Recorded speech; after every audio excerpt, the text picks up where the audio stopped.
Baik, selamat pagi siswa. Selamat pagi, Pak. Pagi, Pak. Ya, kita akan melanjutkan dengan materi baru yaitu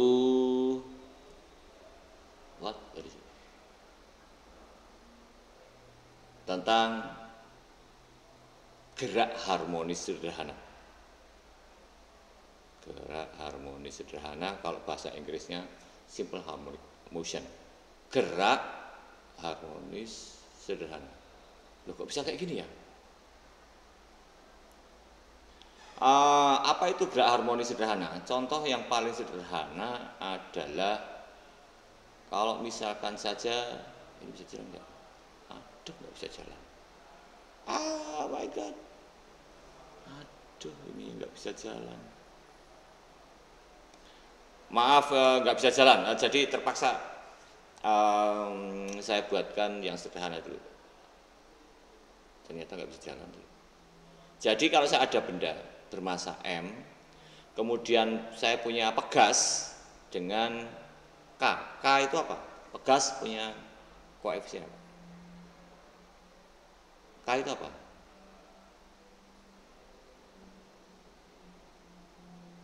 Koefisien konstanta pegas. Ini biasanya kalau di bahasa sosialnya kekakuan, tingkat kekakuan pegas. Bahasa sosialnya gitu. Maksudnya apa? Kalau misalnya saja saya punya pegas, K-nya semakin besar, maka dia semakin kaku. Sehingga bahasa fisikanya, besarnya gaya pasti akan sebanding dengan kekakuannya, tapi juga sebanding dengan simpangannya. Makanya F bisa kemudian dituliskan menjadi sama dengan K kalikan X, tetapi arahnya karena terbalik dengan arahnya simpangan, maka harus ada minusnya.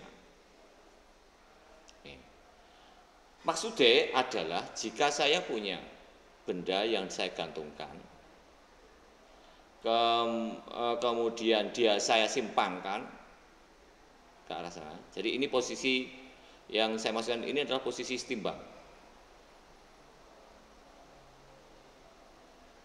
Kalau saya punya yang posisi setimbang kemudian disimpangkan ke sebesar X, maka dia ternyata akan bergerak naik turun.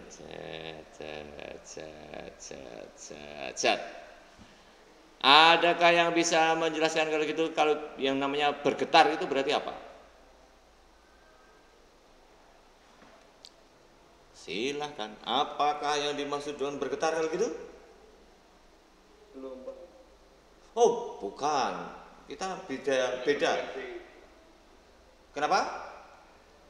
Punya frekuensi, Pak. Punya frekuensi. Oke, anyone else? Anyone else? Dia akan bergetar naik turun. Tetot gitu. Ada lagi yang berbeda.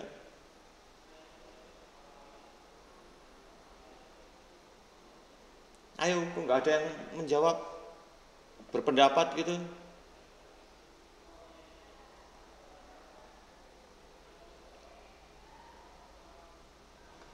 Saya gambarkan lagi. Apa yang terjadi jika bendanya sudah nyimpang ke sana? Kalau sudah nyimpang ke sana, maka pegasnya 1, 2, 3, 4. Nyimpang lagi, lebih naik lagi. 1, 2, 3, 4. Lebih rapat lagi pegasnya. Kalau yang awalnya molor. Saya buat setelah nyimpang, kemudian dia akan balik lagi. Kemudian akan balik lagi. Kemudian setelah itu malah dia makin molor. Habis itu makin molor lagi. Habis itu balik lagi. Nah, ini yang menarik. Jadinya bentuknya kayak gini. Kalau digambarkan dalam selang waktu ke kanan ini adalah T, ke sana ini adalah waktu T, detik, ternyata benda M ini akan naik turun naik turun. Kenapa bisa gitu? Jadi seolah-olah simpangannya sekarang adalah ini. Simpangan. Saya sebut saja namanya Y. Y adalah simpangan.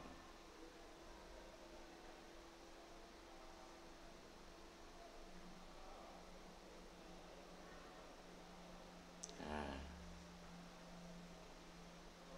berarti yang di sini Y sama dengan 0. Yang ini Y maksimum. Yang ini minus Y maksimum. Kalau gitu yang namanya bergetar itu apa?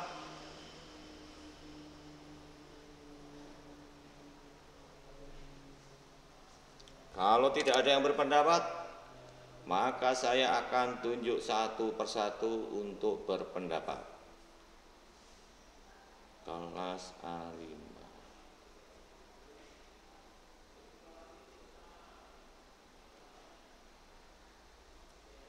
Kalau gitu yang namanya bergetar itu apakah?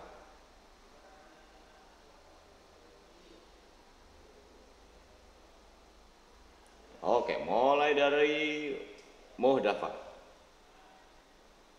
Apa itu yang dimaksud dengan bergetar? Bergetar, Pak. Getaran itu apa getaran?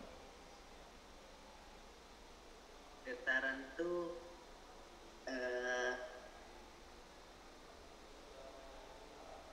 gimana? Getaran itu seperti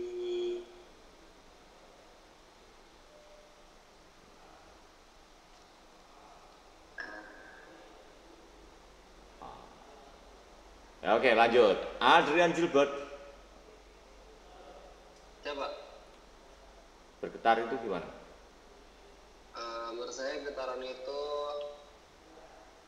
gerak bolak-balik, Pak. Gerak bolak-balik. Afif.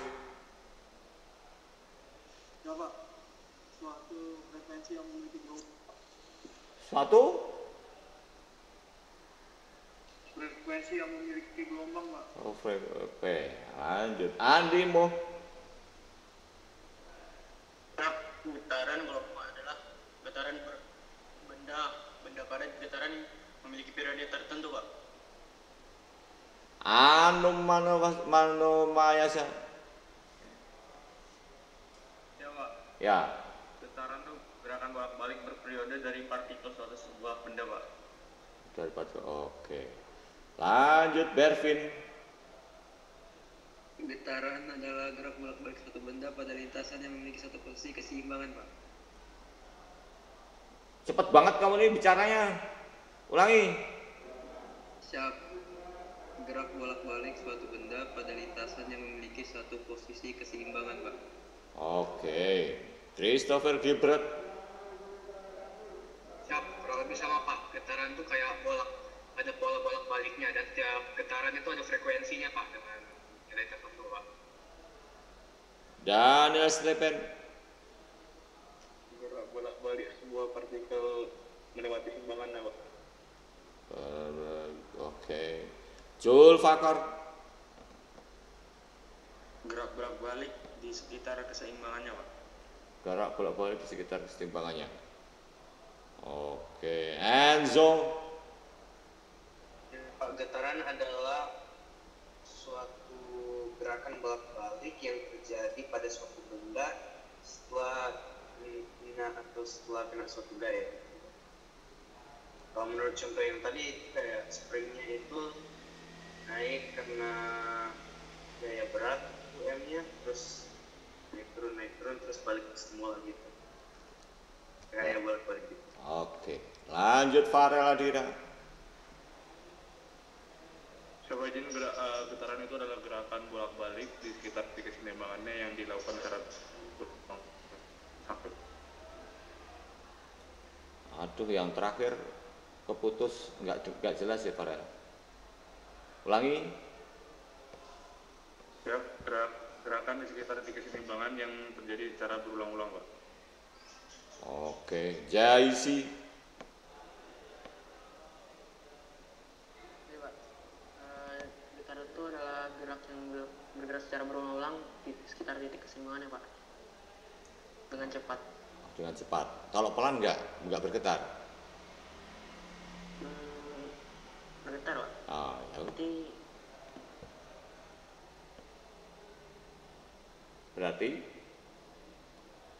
Berarti pelan tuh bisa bergetar juga, Pak. oke, lanjut. Kevin Alvino. Ya Pak, gerak yang berulang-ulang di sekitar titik seimbangnya Pak. Oke, Marbun. Cornel izin Pak. Izin. Pak. Kenapa dia?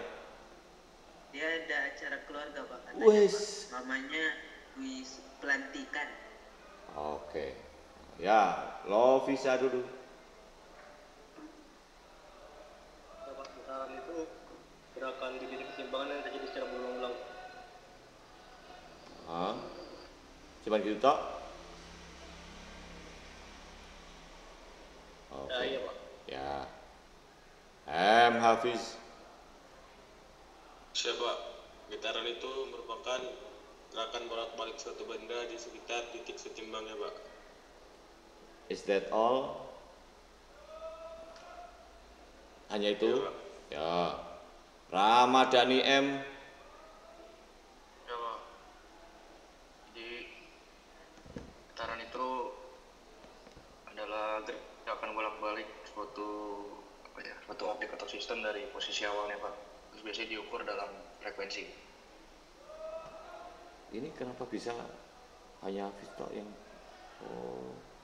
Hafiz mau tampil diri? Ada yang iseng, Pak. Kurang ajar ini, ada yang mau ngatur-ngatur nih. Ridho. Saya bolak-balik yang terjadi secara teratur di sekitar titik seimbangnya Pak. Oke, Rizky.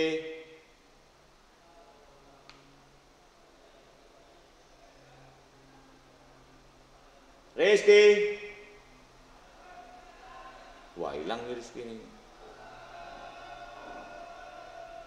Ya udah, Nabila.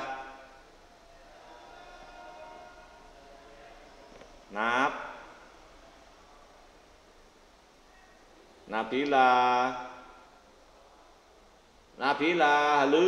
Siapa? Yang namanya bergetar itu gimana? Getaran itu gerakan bolak-balik secara berkala melalui suatu titik keseimbangan dengan frekuensi benda tersebut, Pak. Sama nggak misalnya kamu melihat seseorang yang ganteng kemudian bergetar hatimu, itu sama nggak? Halo, Nab?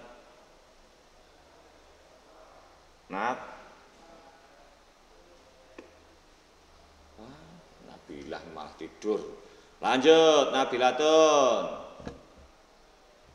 Izin Pak, menurut saya getaran merupakan gerak yang terjadi secara bolak-balik di sekitar kesetimbangannya. Hanya gitu toh.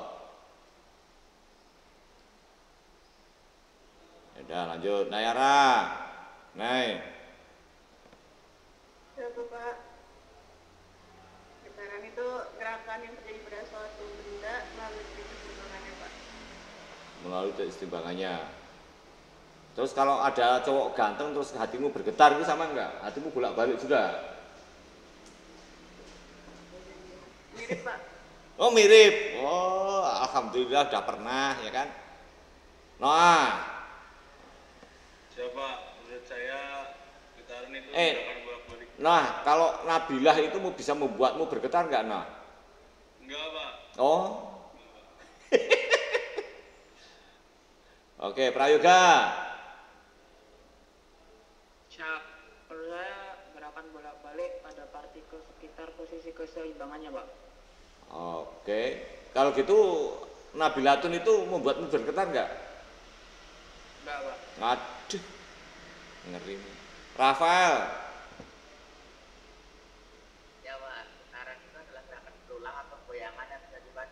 suatu objek tertentu pada lintasannya gitu Pak. Oke, Resandi. Sama. Getaran itu gerakan berulang-ulang suatu objek di sekitar titik keseimbangannya Pak. Oke. Rizky Pramana, Chandra.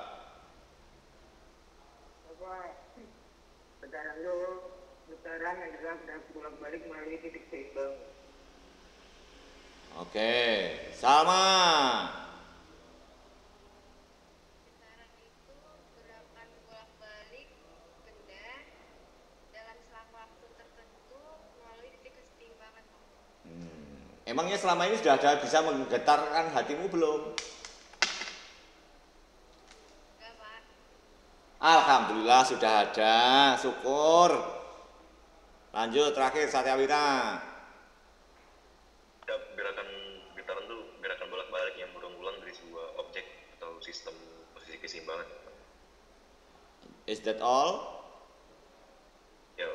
Oke. Tadi sambil ngabsen, maaf. Oke, saya singgungkan lagi. Oh, ternyata semua benda yang bergetar itu ada oknum yang menjadi syarat minimalnya.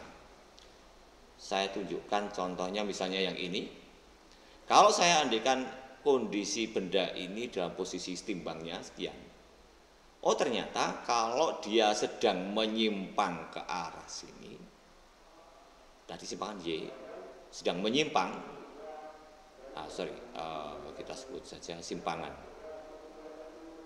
besarnya simpangan ke bawah, ternyata pegas ini akan menarik dia ke sana. Maksudnya pada saat bendanya ada di sini, astagfirullah, pencet. Pada saat bendanya di sini, maka gaya tarik, pada saat itu dia akan sedang tertarik ke sana. F pegas. Sementara itu kalau pegas, kalau bendanya sedang bergeser ke sana, misalnya gini, pada saat itu, Mantap deh. siapa? Ayo, siapa yang mantap?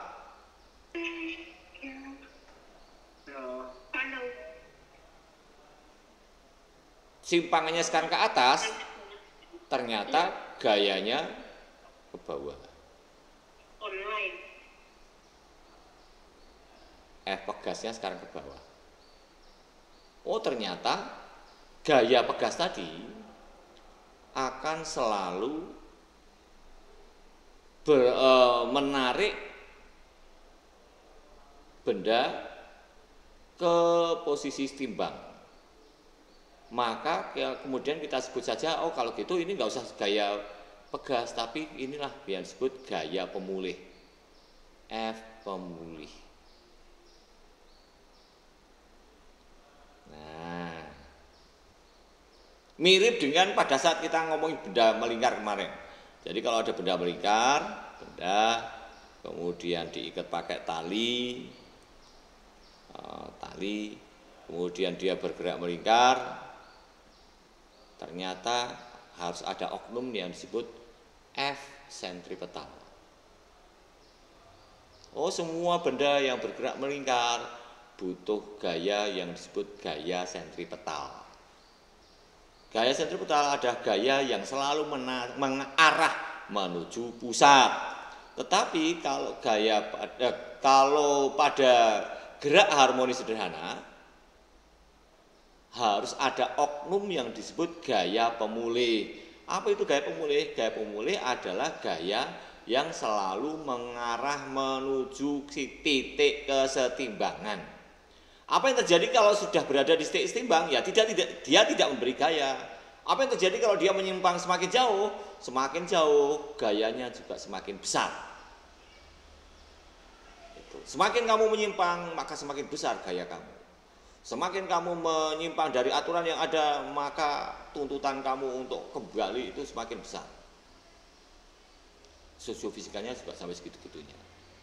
Oh, kalau gitu F pemulih itu pasti F pemulih pasti akan sebanding dengan jarak, karena semakin jauh jarak atau simpangan.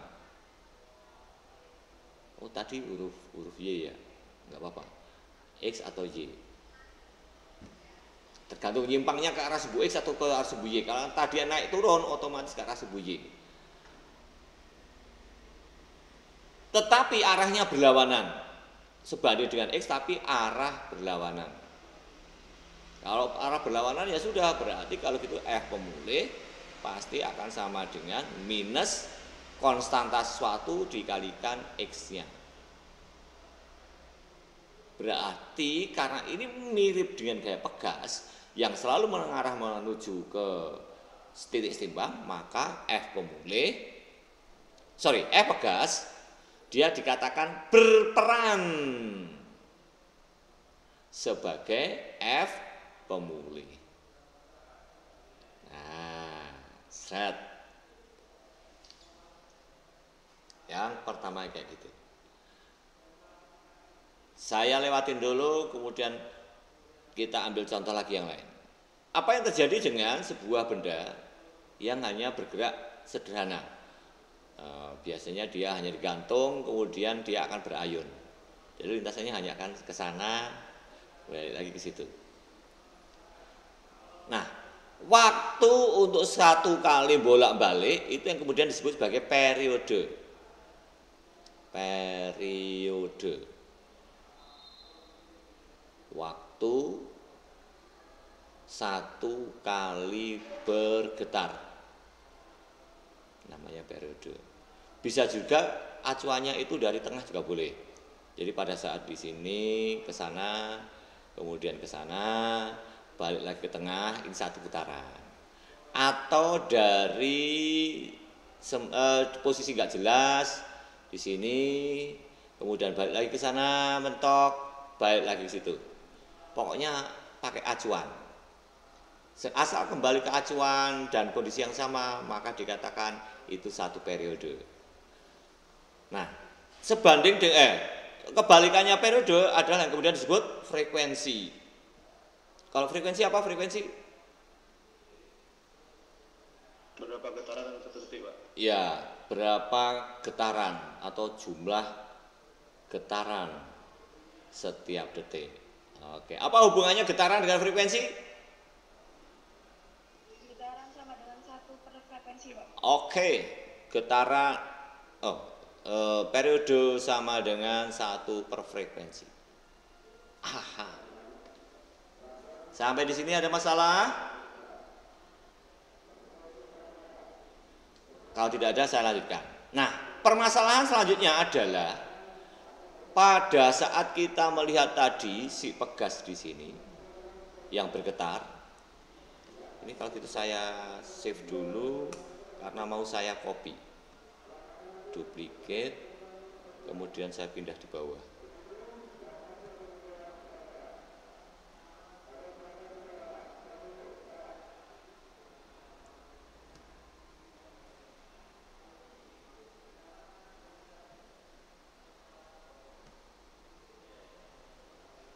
Nah, ini sebentar, ini saya hapus dulu biar tidak mengganggu, biar kita tahu ceritanya. Bentar, saya hapus dulu. Yang namanya simpangan tadi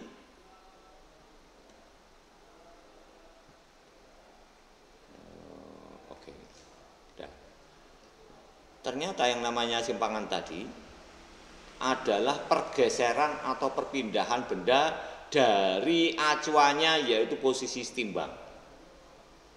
Permasalahannya bagaimana kita menggambarkan simpangan tersebut? Ternyata bentuk kalau kita tarik garis, bentuk simpangannya itu sama dengan fungsi sinus.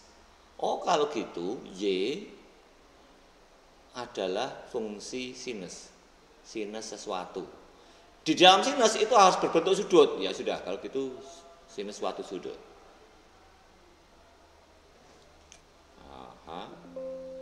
Saya duplicate lagi. Terus yang ini saya hapus lagi.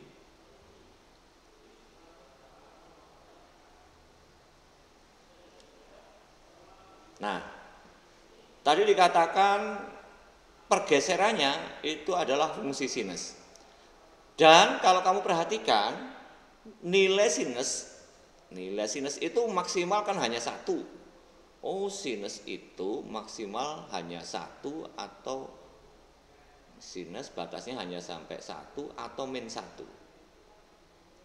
Nah, untuk itu kita lihat simpangan itu yang terbesar Y maksimum. Oh, kalau gitu ini juga bisa saya ganti. Oh, kalau gitu ini juga ada perkaliannya yaitu Y maksimum. Oh, jadi simpangan itu adalah perkalian antara fungsi sinus dengan kondisi maksimalnya. Jadi bisa dituliskan kemudian Y sama dengan Y maksimum dikalikan sinus sudut. Nah, Y maksimum itu kemudian nanti akan kita sebut sebagai yang dinamakan amplitudo A.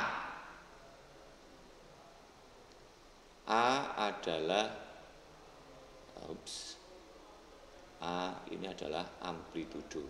Kalau gitu amplitudo itu apa? Amplitudo itu adalah simpangan maksimum. Y maksimum.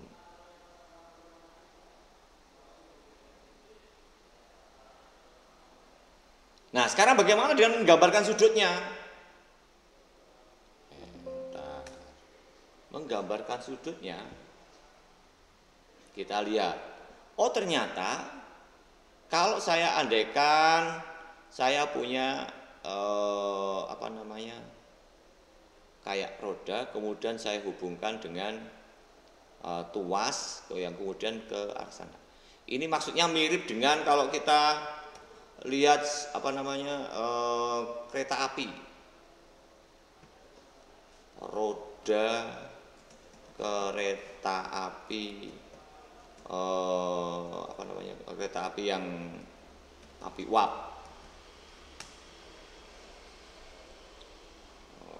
image. Nah, maksudnya kayak gini. Maksudnya lagi apa? Oh, kalau misalnya saja ini roda kereta apinya, ini rodanya, kemudian ini tuasnya, kemudian dihubungkan ke sana. Pada saat kondisi tanpa simpangan itu ke sana. Bagaimana dengan saat nyimpang sejauh itu? Oh, kalau gitu dia sedang posisi di sini. Saat nyimpang Y. Y di situ akan sama dengan, kalau kamu perhatikan, Y di situ akan sama dengan Y simpangannya ini.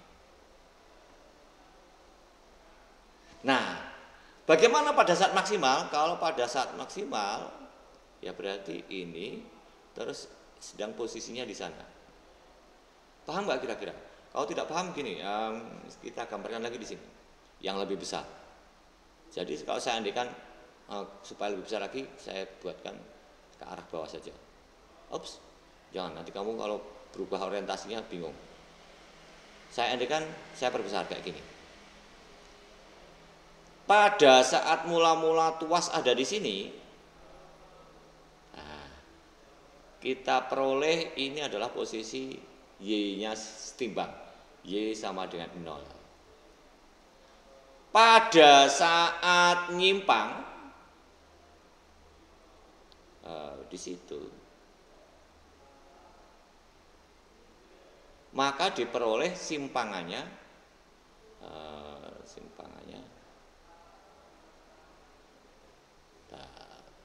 aduh terlalu jauh ya. Tadi nggak maksimal nanti. Simpangan di sini X, Y sama dengan, kalau saya gambarkan ini dari pusat sampai di sini adalah R, kemudian sampai di sini sudut tertentu, sudut theta. Ternyata besarnya simpangan Y itu sama dengan komponen di sini. Ini juga sama dengan Y persis. Apa yang terjadi kalau sedang posisi maksimal? Kalau posisi maksimal berarti pada saat itu sedang di sini. Berarti ini lurus. Nah, sehingga diperoleh ininya Y sama dengan R. Sudutnya 90 derajat. Apa yang terjadi kalau 180 derajat? Kalau 180 derajat itu akan kembali lagi sehingga mirip persis dengan fungsi sinus yang ada di sini.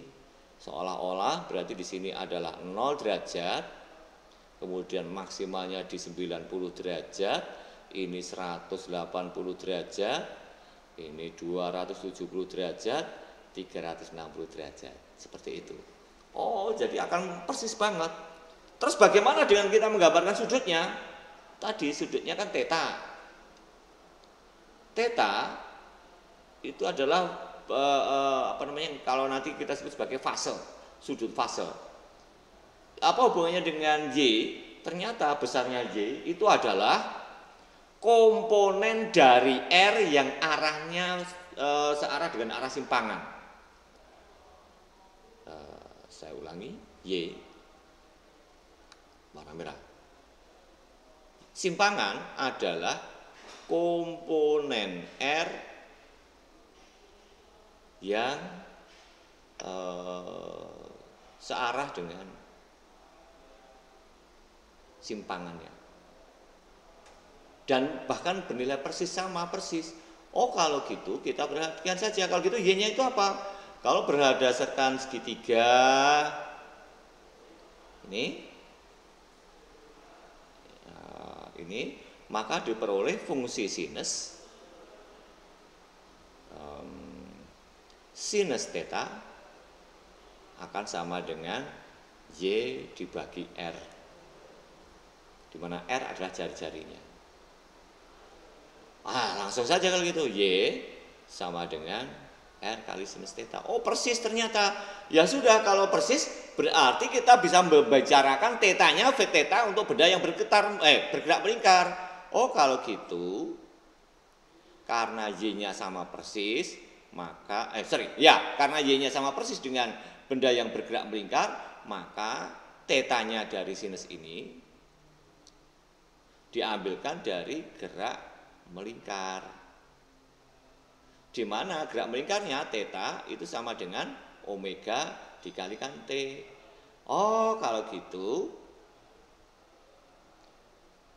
kita bisa mengajar bahwa Y yang semula sama dengan Y maksimum kalikan sinus theta menjadi sama dengan amplitudo kalikan sinus kalikan omega T. Omega sama dengan 2pi kalikan frekuensi atau sama dengan 2pi per periode. Oh, kalau gitu Y simpangannya benda yang bergetar sama dengan A kali sinus 2pi F kalikan T atau 2pi per periode dikalikan T. Ini persamaannya sekarang kita sudah dapat dari persamaan ya benda yang sedang bergetar. Tapi, ada tapi ini. Ada tapinya. Kenapa tapi? Contoh, fungsi sinus itu gimana sih? Oh, fungsi sinus itu gini. Nah, apa yang terjadi jika sinus itu, bentar, ini saya simpan dulu, saya kopikan ininya. Ini supaya lebih gampang memahaminya nanti.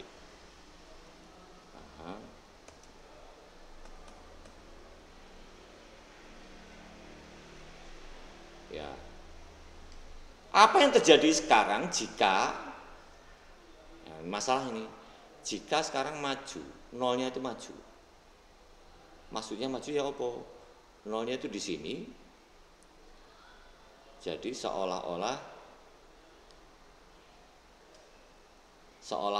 sudah ada pergeseran sejauh theta. Jadi ini pergeserannya, ini kan nolnya. Jadi ini kalau menurut Aduh, salah warna. Ntar saya hapus dulu kalau gitu. Ini seharusnya masih tetap hitam. Ini aslinya. Terus bagaimana kalau sekarang dia maju sekian? Haha, maju segini. Jadi ini saat T sama dengan 0, itu dia sudah maju sejauh theta 0. Theta 0 maju sejauh theta 0 sudut. Oh ternyata itu juga fungsi sinus, cuman ada koreksi. Jadi kalau yang ini Y sama dengan Y maksimum kalikan sinus omega T. Kalau yang di bawah, yang biru, yang hijau, Y sama dengan Y maksimum kalikan sinus omega kalikan T plus theta 0. Ada koreksi maju sebesar theta 0. Ini yang kamu harus pelototi. Ada koreksi maju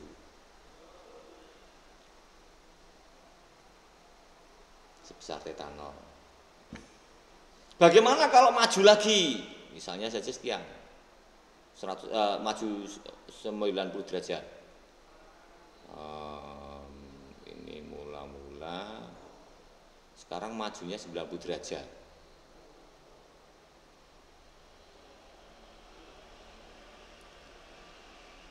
Kalau maju 90 derajat sekian, theta 0 sama dengan 90 derajat. Jadilah sekarang jadi fungsi sinus. Fungsi kosinus. Padahal kalau digambarkan seperti persamaan yang hijau, ini Y sama dengan Y maksimum sinus omega T plus 90 derajat. Tetapi dia juga persis dengan fungsi kosinus. Oh ya sudah, kalau gitu Y sama dengan Y maksimum kosinus. Tapi kalau kosinus nggak ada koreksi, ya sudah, kalau gitu kosinus omega T.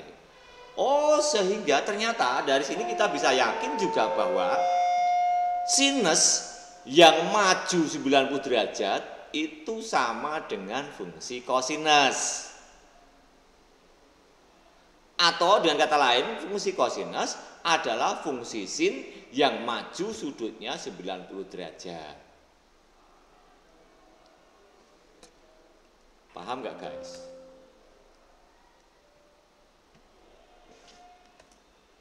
Halo, paham nggak? Saya buatkan lagi yang lebih ekstrim. Nah, bagaimana sekarang kalau misalnya fungsinya kayak gini? Mula-mula ini, kemudian kalau majunya sampai ekstrim di sini. Nah, kalau kayak gini ini fungsi apa? Majunya 180 derajat. Sin, Pak. Theta sama dengan 180 derajat. Fungsi apa? Sin. Sinus yang kebalik, berarti ini Y sama dengan Y maksimum, tapi ada minusnya, fungsi sin. Bagaimana kalau misalnya ini masih asli, majunya sampai di sini? Kok bisa balik gitu? Majunya ekstrim di sini. Fungsi apa kalau kayak gini? Minus kosinus. Betul sekali. Lihat di sini tadi sinus minus. Minus sinus.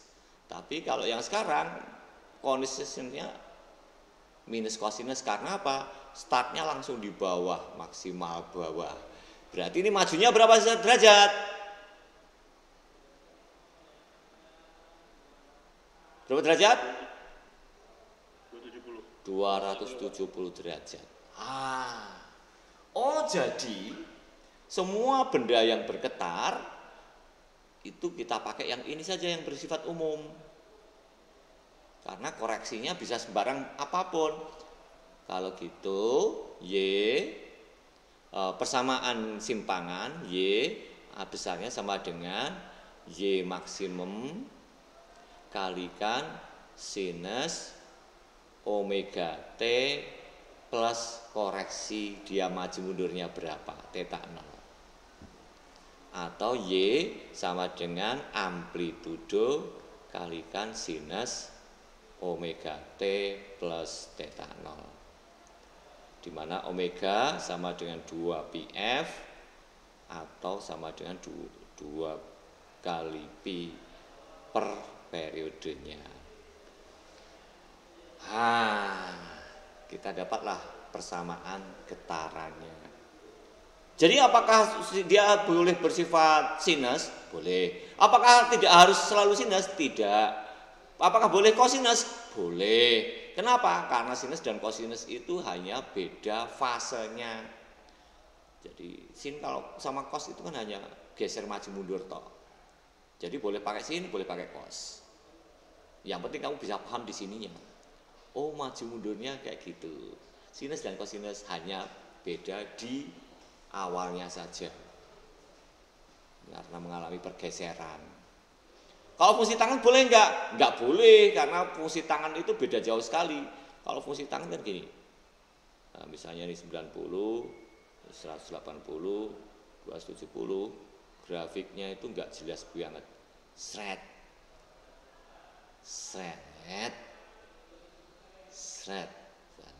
360-nya gitu. Ini tangan. Jadi tangan itu beda jauh sekali. Tidak ada hubungannya sama gelombang. Bisa diterima guys?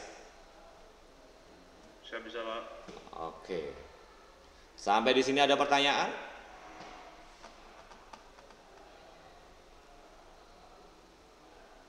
Kalau tidak ada pertanyaan, saya yang bertanya.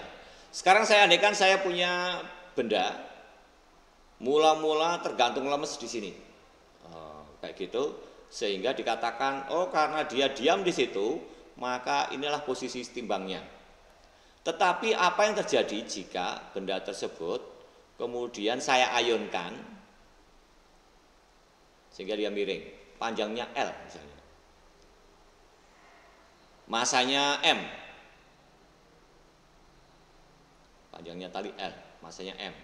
Kemudian dilepas, pasti benda tersebut akan berayun, bergetar.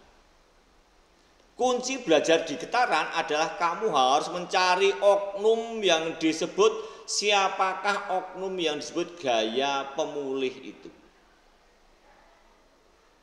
Cirinya apa tadi gaya pemulih? Dia adalah gaya yang besarnya sebanding dengan simpangannya, tetapi dengan arah berlawanan. Maksudnya sebanding dengan simpangannya itu kalau semakin jauh, maka semakin besar gaya tariknya.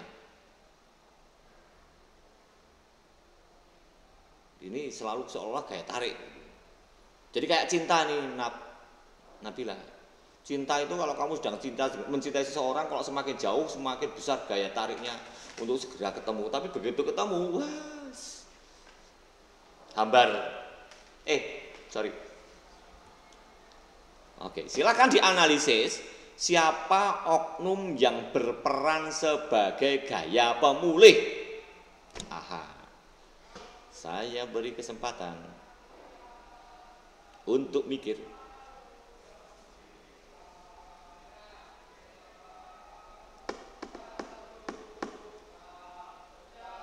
Gaya gravitasi. Gaya gravitasi arahnya kemana, geng? Bawah. Vertikal ke bawah. Gaya gravitasi, gaya berat. Sementara gaya pemulih itu syaratnya sebanding dengan simpangannya. Berlawanan arah dengan arah simpangan. Apakah W searah dengan arah simpangan atau tidak? Enggak, Pak. Nah, contoh lagi. Ini posisi timbangnya itu di sini. Nah, Berarti nyimpangnya kemana? Nyimpangnya ke sono. Oh, simpangan X, boleh X atau Y, terserah kamu, tergantung apa namanya arah nyimpangnya. Kalau naik turun boleh Y, kalau atas bawah, kalau samping kanan kiri X atau minus X, berarti X saja. Kalau depan belakang fungsi Z. Oke, adakah yang bisa mendefinisikan? Mungkin gaya dari tali bantunya itu, Pak. Nah, talinya itu akan menarik kemana? Berlawanan dengan geraknya itu, Pak, simpangan. Wow, sekarang kita tengok dulu. Tali ini akan menarik benda ke sana. Kita sebut saja gaya tegangan tali.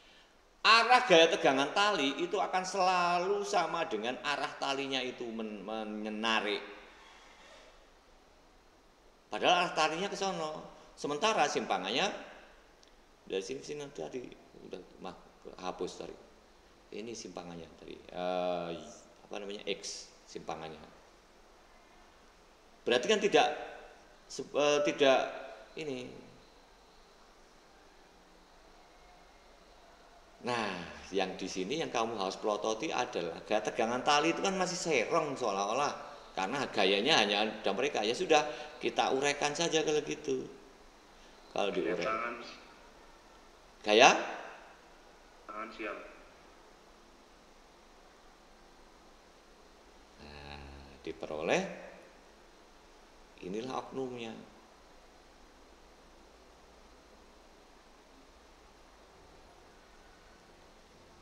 Gaya tegangan tali yang arah horizontal. Sementara satunya lagi yang warnanya ini adalah T yang arah vertikal.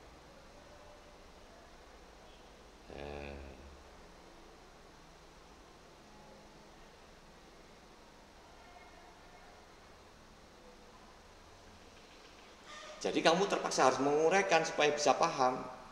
Oh, ternyata T yang arahnya selalu menuju ke posisi timbang adalah T horizontal. Sementara T vertikal pasti akan selalu sama dengan W. Karena gerakannya seolah-olah hanya ke arah naik turun saja. Jadi T vertikal sama dengan W, tapi T horizontal ini yang berperan sebagai gaya pemulih. Ini oknumnya baru dapat. Saya ulangi, berarti kita kalau mau ngomongin tentang getaran itu harus ada oknum yang dinamakan gaya pemulih sebagai tambahan. Sehingga getaran kalau mau kita definisikan adalah apa? Gerak bolak-balik dari suatu benda di sekitar titik setimbang. Kenapa bergetar? Karena ada oknum yang disebut gaya pemulih. Jadi harus dilengkapi karena ini menjadi unsur utama, pendukung utama dari adanya getaran. Mirip dengan yang gerak melingkar. Kalau gerak melingkar apa yang paling berpengaruh? Gerak melingkar. Oh, gerak melingkar sudah di posisi yang lain. Kalau gerak melingkar itu yang paling terpenting adalah misalnya ini diikat pakai tali, maka di situ gaya tegangan tali berperan sebagai F sentripetal pada saat dia bergerak melingkar gitu. Oh, kalau gitu yang berperan sebagai gaya sentripetal adalah gaya tegangan tali. Karena apa? Selalu menarik menuju ke pusat. Ya, ini kalau gerak melingkar. Kamu harus mencari siapa oknum yang berperan sebagai gaya sentripetal.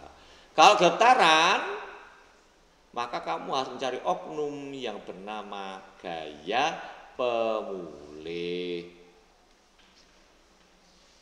Bisa terima guys, itu kunci-kuncinya di situ. Yang penting-penting, gaya pemulih untuk getaran.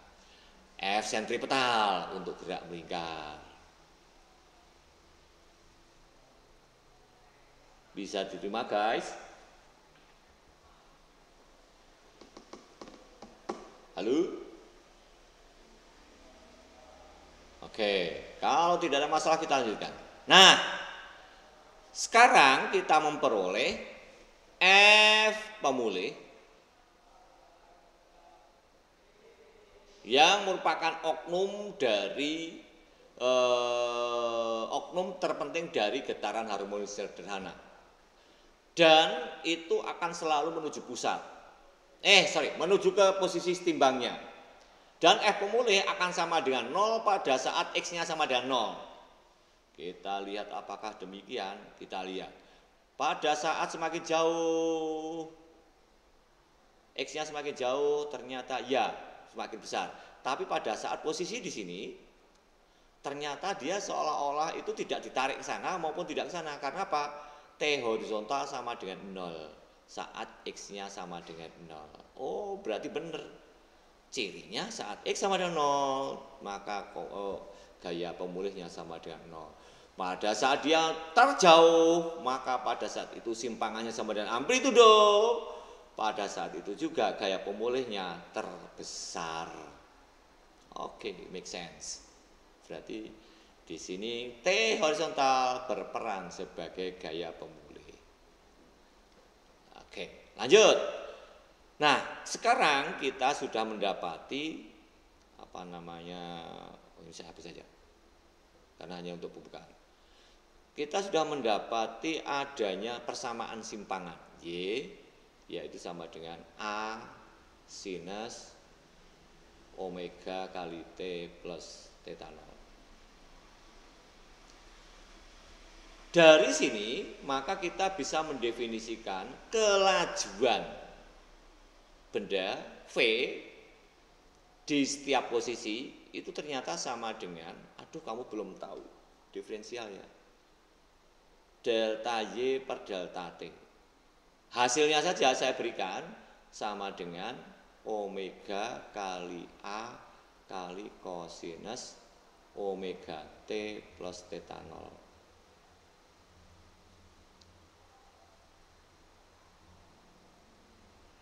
Nah, nilai dari ini omega kali A ini yang ternyata sama dengan V maksimum.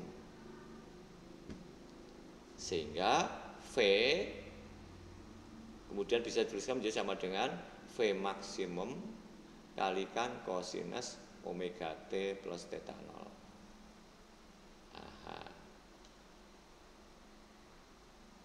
Inilah nilai V-nya. Bagaimana dengan A-nya? A, percepatannya gerak getaran tadi sama dengan delta juga dari V-nya. Delta V per delta T. Jadi ini dideltakan lagi sehingga diperoleh besarnya sama dengan minus omega kuadrat kalikan A kali sinus omega T plus theta 0. Tapi maaf, kamu matematikanya belum dapat sehingga ketemu kayak gini. Belum nyampe. Nah, terus ini minus omega kuadrat ini yang kemudian disebut sebagai A maksimum. Sehingga A getaran sama dengan minus A maksimum. Oh, sebentar. Jangan diseret ke sana. Ada yang lebih menarik lagi, sebentar. Ada yang lebih menarik lagi. Di sini si A kalikan sinus omega T ini kan sama dengan Y juga. Oh, kalau gitu A bisa dituliskan menjadi sama dengan minus omega kuadrat kalikan simpangannya. Nah, berarti A getaran sama dengan minus omega kuadrat kalikan Y. Maksudnya apa? Nilai percepatannya itu ternyata akan sebanding dengan Y tapi berlawanan arah. Oh, berarti persis dengan sistem gaya pemulih tadi. Ini penting nomor 2 penting nomor 1. Ini nomor 2. Ini yang nomor 1. Nomor 1, nomor 2, yang ini berarti nomor 3.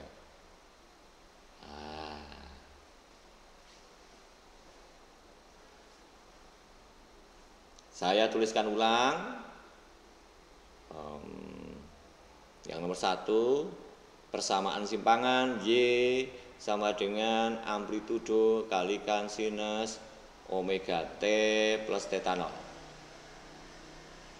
Persamaan 2 diperoleh V-nya, kelajuan benda pada saat bergetar, sama dengan omega dikalikan A kali kosinus omega T plus theta 0.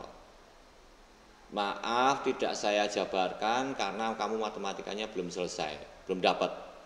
Yang ketiga, percepatannya A sama dengan minus omega kuadrat dikalikan Z simpangannya. Nah, ini yang menarik. Jangan lupa juga minusnya ini dikasih tanda kurung untuk meyakinkan kamu ada minusnya. Kalau gitu, apa yang terjadi dengan kalau ada sebuah benda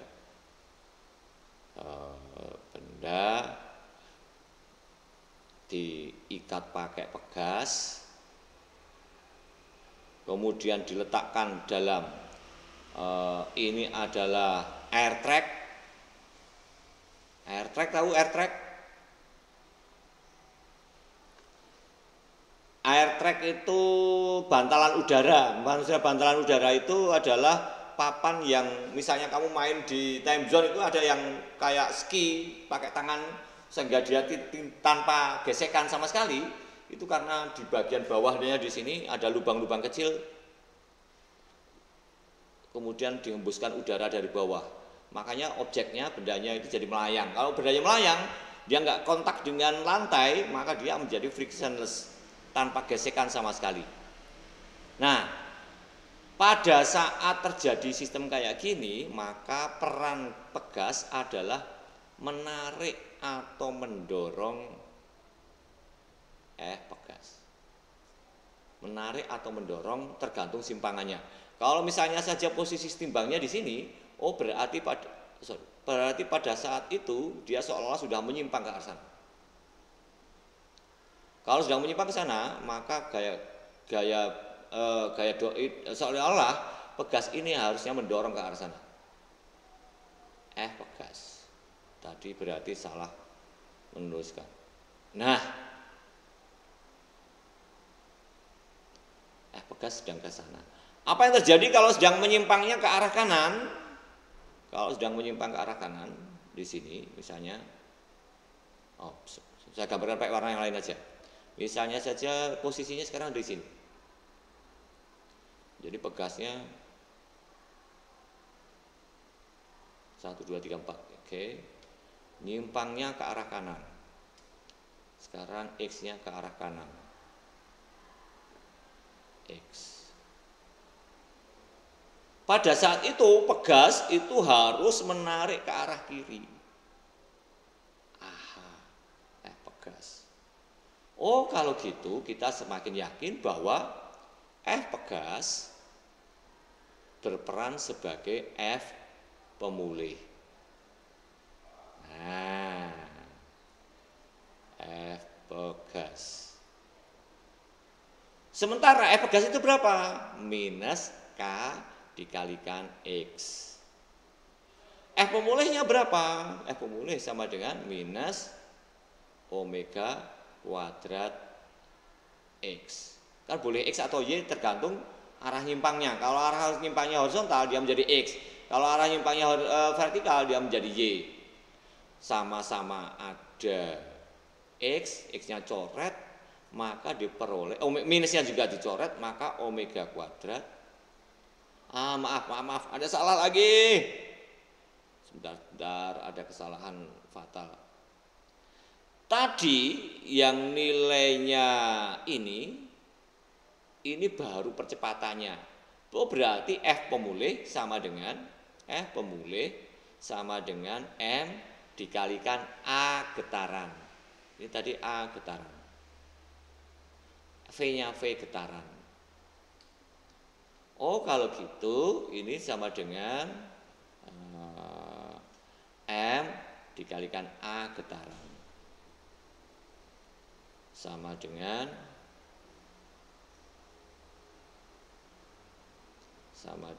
M kalikan min omega kuadrat X.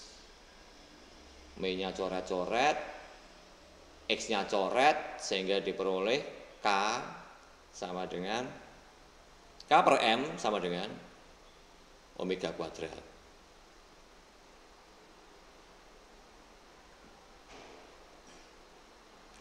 Ini kuncinya. Oh, kalau gitu, karena omega sama dengan 2pi per periode, maka yang tadi diperoleh omega kuadrat sama dengan K per M, maka 2pi per periode sama dengan K per M. Kalau gitu periode sama dengan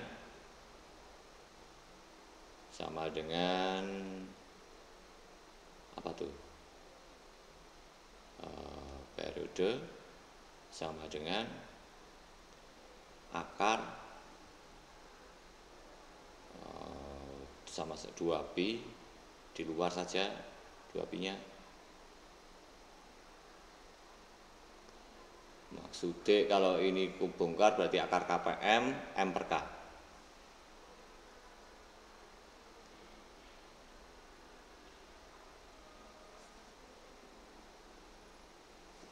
Paham nggak guys?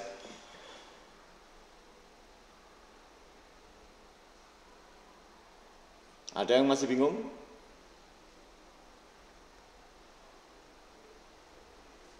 Maksudnya periodenya sebanding dengan sama dengan akar M per K gimana? Oh, masanya kalau semakin besar, maka gerakannya semakin lambat. Gerakannya semakin lambat, periode makin panjang. Kalau koefisien pegasnya, kekakuannya semakin besar, maka dia semakin kaku. Semakin kaku, semakin sulit untuk ditarik. Semakin sulit untuk ditarik, K-nya berarti semakin besar. K-nya semakin besar, maka dia semakin cepat bergetar. Semakin cepat bergetar, berarti periodenya, waktu bergetarnya untuk 1 kali bergetar semakin kecil. Nah, setelah ketemu persamaan, kamu harus menerjemahkan seperti tadi. Oh, berarti kalau masanya makin besar, periodenya bertambah. Periode bertambah berarti waktunya 1 kali bergetar semakin lama. Gitu. T sama dengan lama 1 kali getar. Nah, saya save-kan dulu. Di fisika kita sebut saja namanya, oke, boleh dihapus.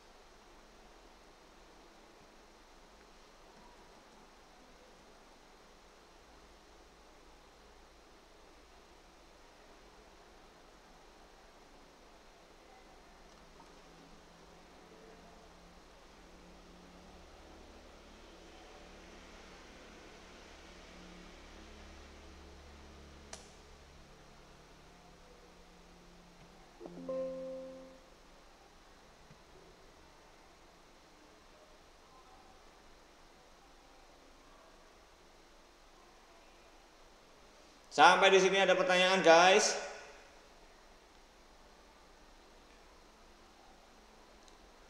Baik, kalau tidak ada, saya buatkan contoh soal yang sederhana supaya kalian bisa lebih paham. Sebuah benda M bermassa M sama dengan 5 kg. Mula-mula digantungkan pada pegas, digantungkan pada pegas sehingga dia bertambah panjang, menjadi pegasnya sekarang menjadi sama dengan 20 cm. setelah ada masa. Panjang pegas mula-mula L0 pegas adalah 15 cm. Tentukan A konstanta pegas, B periode getar. Periode getar benda yang digantungkan, periode getar benda yang digantungkan di bekas tersebut. Oke. Baik, ini kita anggap sebagai PR, silahkan minggu depan dikumpulkan. Terima kasih, selamat pagi. Selamat siang Pak, terima kasih Pak. Selamat siang Pak. Terima kasih Pak. Ya. Jangan salah, ini untuk konsumsi tadi apa namanya? Konsumsi rekaman tadi. Tadi mana rekamannya? Recordingnya tadi mana? Saya lupa menempatkannya. Halo? Halo? Aduh, aku tadi ngerekam ya.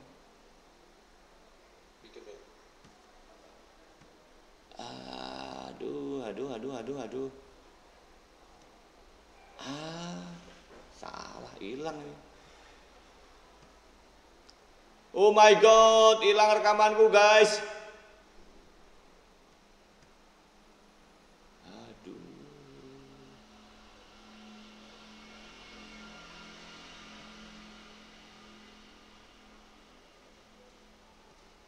Aduh, nggak ada guna nih tadi ngerekam.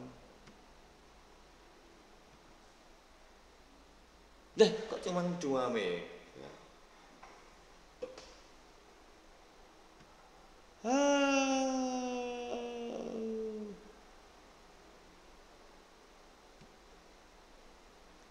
Nggak jadi.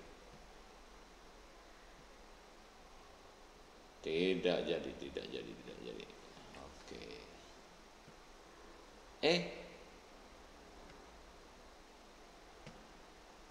Menghentikannya gimana? Ini masih. Oh, masih ternyata.